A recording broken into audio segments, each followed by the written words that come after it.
Welcome to smart education X Y Z. आज हम बच्चों कक्षा 12 का जो 10 मार्च को इंग्लिश का पेपर होने वाला है उसके बारे में डिस्कस करेंगे। साथ ही बच्चों इस पेपर में से बहुत सारे प्रश्न कल आपको होने वाले एग्जाम में देखने को मिल सकते हैं। ये जो मॉडल पेपर है बच्चों, ये मॉडल पेपर शेखावटी मिशन के द्वारा भी प्रोवाइड किया गया है, इसलिए ये बहुत ही ज़्यादा इंपॉर्टेंट है क्योंकि शेखावटी मिशन में से हमेशा बहुत सारे प्रश्न पूछे जाते हैं। चलो इसके जितने भी प्रश्न हैं हम हर एक का आंसर देखने का प्रयास करेंगे, साथ ही इसके जो पैसेज है उनको भी समझेंगे और हर एक क्वेश्चंस को हल करने का प्रयास करेंगे। चलो बच्चों स्टार्ट करते हैं आज की वीडियो। तो बच्चों इसका जो पहला सवाल है बच्चों, ये हमारा जो शेखावटी मिशन है उसके अंदर भी आप देख सकते हैं, लेकिन इसका आंसर वहां पर दिया हुआ नहीं है, इसलिए ये बहुत ही ज़्यादा इंपॉर्टेंट है। तो बच्चों यहाँ पर जो पहला पैराग्राफ है उसके अंदर हमें बोला गया है कि Rabindranath Thakur was born in Kolkata on May 7, 1861। यानी यहाँ पर बोला गया कि जो रविंद्रनाथ ठाकुर है उनका जन्म हुआ था बच्चों 7 मई 1861 को। उनके फादर का जो नाम था वो क्या नाम था बच्चों? देवेंद्रनाथ ठाकुर था, जो क्या थे बच्चों? एक सोशल एंड रिलीजियस लीडर थे, यानी वो एक सामाजिक और धार्मिक नेता थे। वो स्कूल के अंदर Rabindranath found the teaching too elementary, यानी स्कूल में रविंद्रनाथ को पढ़ाई बहुत ही ज़्यादा सरल लगी। It did not take the his teacher along to recognise his high intelligence. He was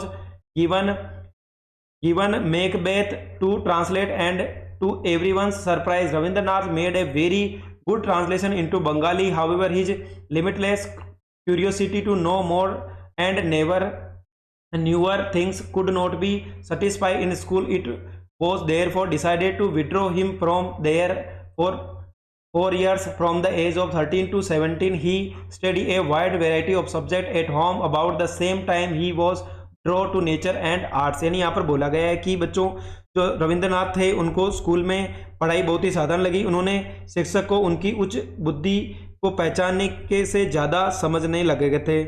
उन्हें मेघवेद का अनुवाद करने के लिए दिया गया था। सभी को आश्चर्य हुआ कि रविंद्रनाथ ने बंगाली में इसका बहुत ही अच्छा अनुवाद किया। हालांकि अधिक और नई चीज़ों को जानने की उनकी असीम जिज्ञासा स्कूल में संतुष्ट नहीं हो सकी, इसलिए उन्हें वहाँ से हटने का फैसला लिया। इस तरह से 13 से 17 की उम्र में 4 साल तक उन्होंने घर पर भी रहकर अलग अलग सब्जेक्ट को पढ़ा था। लगभग उसी समय उनका रुझान प्रकृति और कला की ओर मुड़ गया था, यानी उन्होंने स्कूल को छोड़ दिया।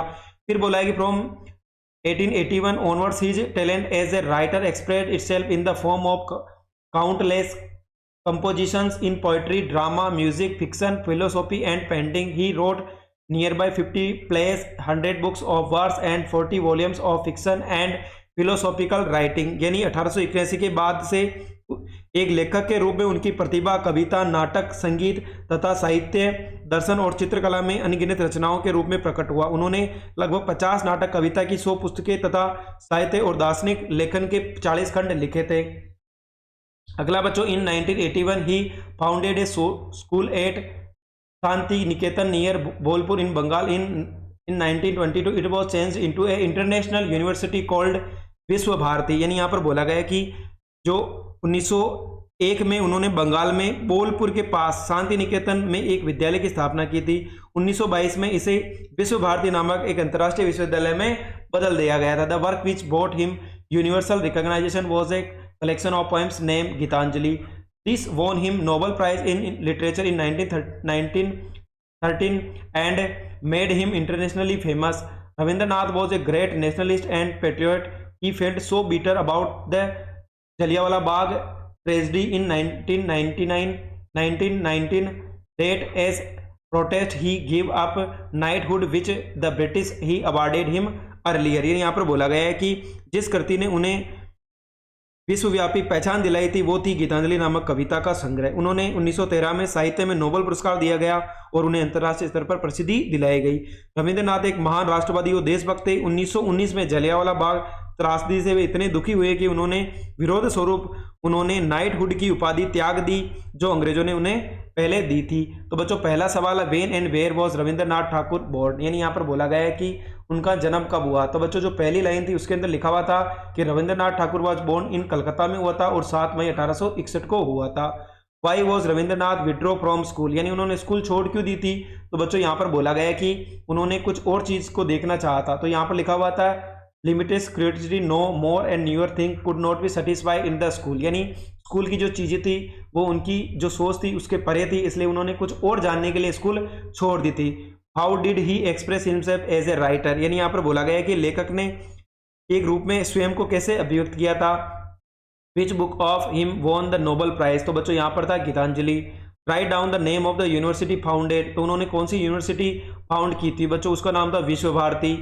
Y did Rabindranath give up the title of childhood, क्यों छोड़ा था बच्चों, जब जलियांवाला बाग कांड हुआ था उसकी वजह से उन्होंने जो चाइल्डहुड था उसकी उपाधि उन्होंने छोड़ दी थी। नाइटहुड बच्चों अगला है यहाँ पर कि हमें बताना है कि इसके जो वर्ड हैं वो हमें सिमिलर वर्ड बताने। A person who loves his country, जो अपने देश से प्यार करता है, तो उसको बच्चों क्या हो जाएगा, पेट्रियोट हो जाएगा। क्या हो जाएगा उसका आंसर, पेट्रियोट यानी देशभक्त हो जाएगा। अगला है इजी नॉट कॉम्प्लिकेटेड, तो बच्चों इसका अगर हम बात करें तो इसका हो जाएगा एलिमेंट्री यानी बहुत ही साधारण, इसका मतलब होता है बच्चों साधारण, और ये हो जाएगा अपना देशभक्ति या देश प्रेम। अगला है ए पीस ऑफ पोइट्री, यानी पोइट्री का छोटा सा भाग क्या कहलाता बच्चों, पोएम कहलाता। क्या कहलाता, पोएम यानी कविता। अगला बच्चों यहाँ पर एक और देर का हमें सेकंड पैराग्राफ, जिसके अंदर हमें बताया गया है कि यहाँ पर तो यहाँ पर एक और सेकंड पैराग्राफ देर का है, जिसके अंदर हमें 6 क्वेश्चंस पूछे जाएंगे। चलो देख लेते हैं बच्चों। यहाँ पर बोला है कि selfie is the latest trend in teenagers and 100 of people are risking their lives to take a selfie which will fetch them more likes on social media, यानी यहाँ पर बोला गया है कि सेल्फी किशोरों में नवीनतम चलन है और सैकड़ों लोग सेल्फी लेने के लिए अपनी जान जोखिम में डाल रहे हैं ताकि सोशल मीडिया पर उन्हें लाइक मिल सके। Famous social networking platform encourage users to take selfie, selfie trend is use in political and government campaigns too, यानी यहाँ पर बोला गया है कि प्रसिद्ध सोशल नेटवर्किंग प्लेटफॉर्म उपयोगकर्ता को सेल्फी लेने के लिए प्रोत्साहित करते हैं। सेल्फी का चलन राजनीतिक और सरकारी अभियानों में भी इस्तेमाल किया जाता है। When people take selfie and post it on social media they get likes और shares, it makes them feel good about themselves. People who generally don't express themselves can show their emotional thought it, यानी जब लोग selfie लेते हैं और social media पर post करते हैं तो उन्हें लाइक और शेयर मिलते हैं, इससे उन्हें अपने बारे में अच्छा महसूस होता है। जो लोग आमतौर पर खुद को व्यक्त नहीं करते वे इस माध्यम में अपनी भावनाओं को खो बैठते हैं। अगला है बच्चों यहाँ पर दूसरा बोला गया है कि thought selfie though selfie is themselves are harmless, people's behaviour around them add negative connections to them, there are hundreds of reported deaths because of selfies, people go to dangerous place such as railway lines, cliffs, building tops, dam sites, etc. to take a selfie. Sometimes an accident happens in such place causing the death of the person taking a selfie.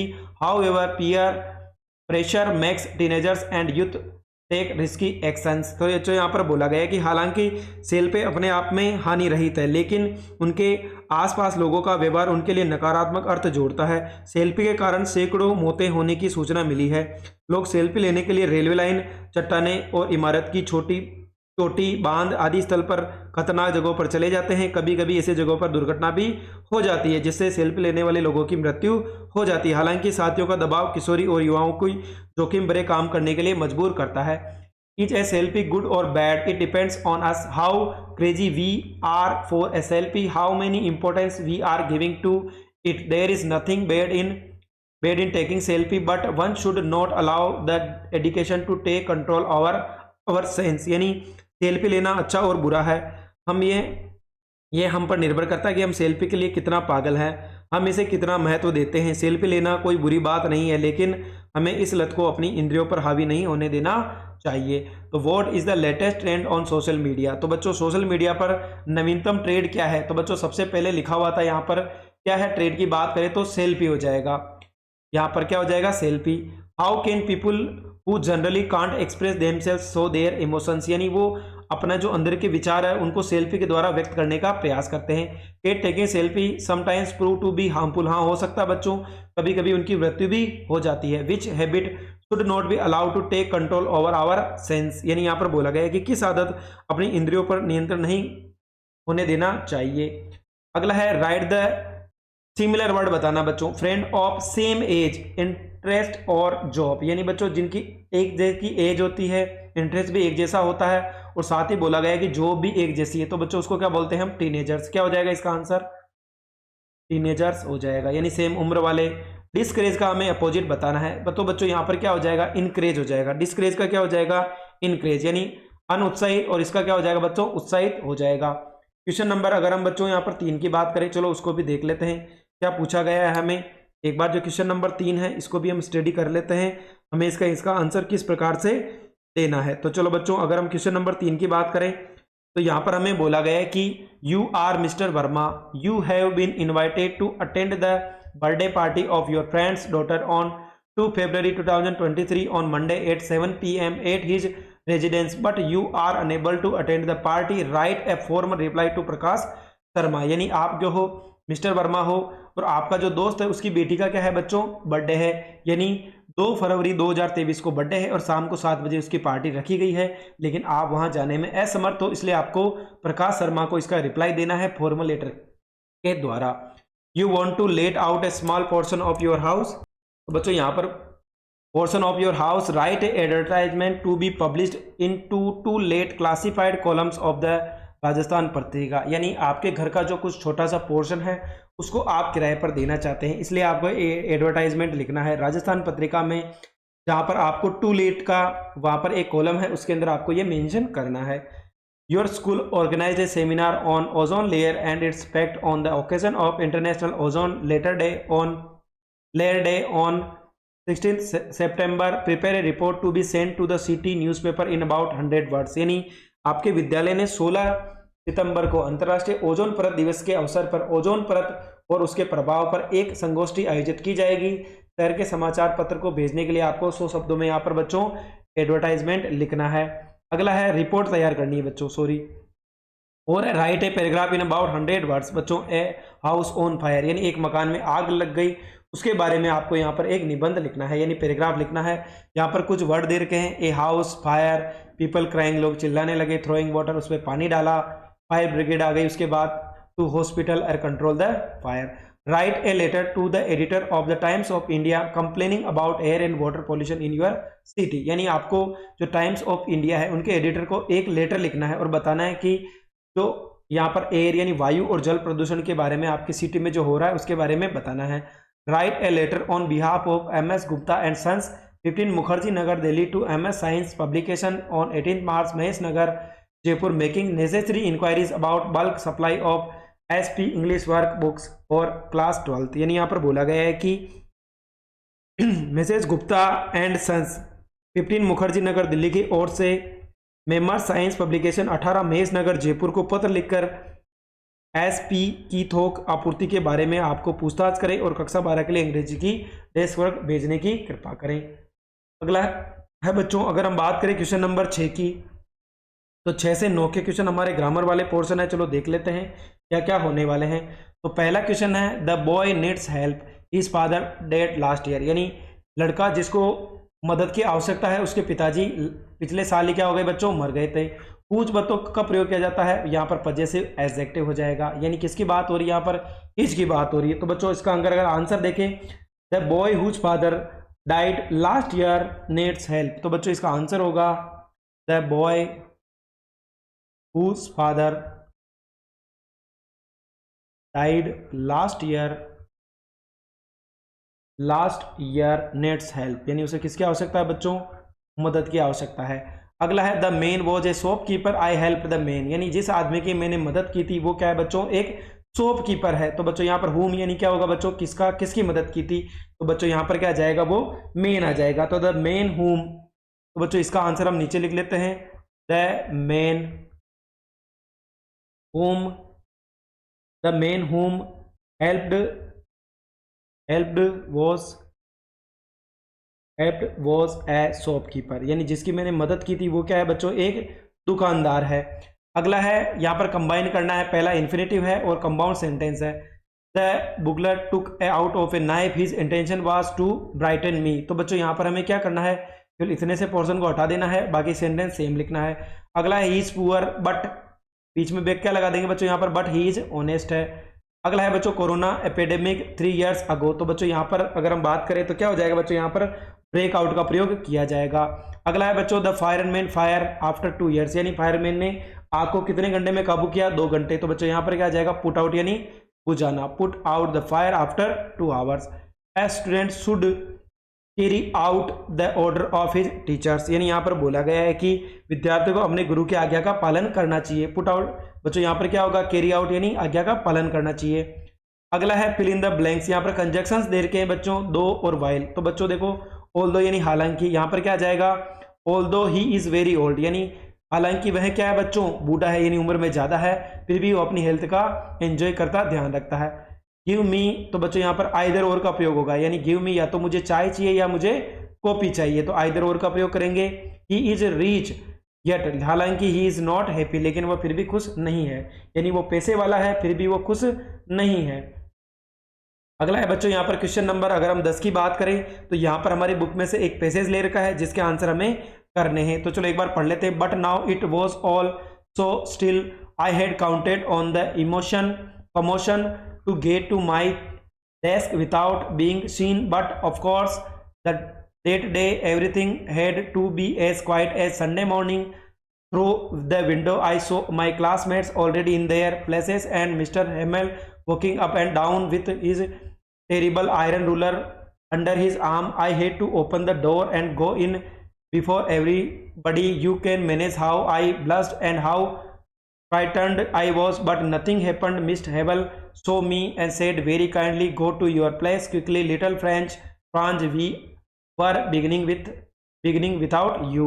I jumped over the bench and sat down at my desk. Now till then, when I had got a little over my first fright, did I see that our teacher's had on his beautiful green coat, his frilled shirt, and the little black silk cap, all embroidered, that he never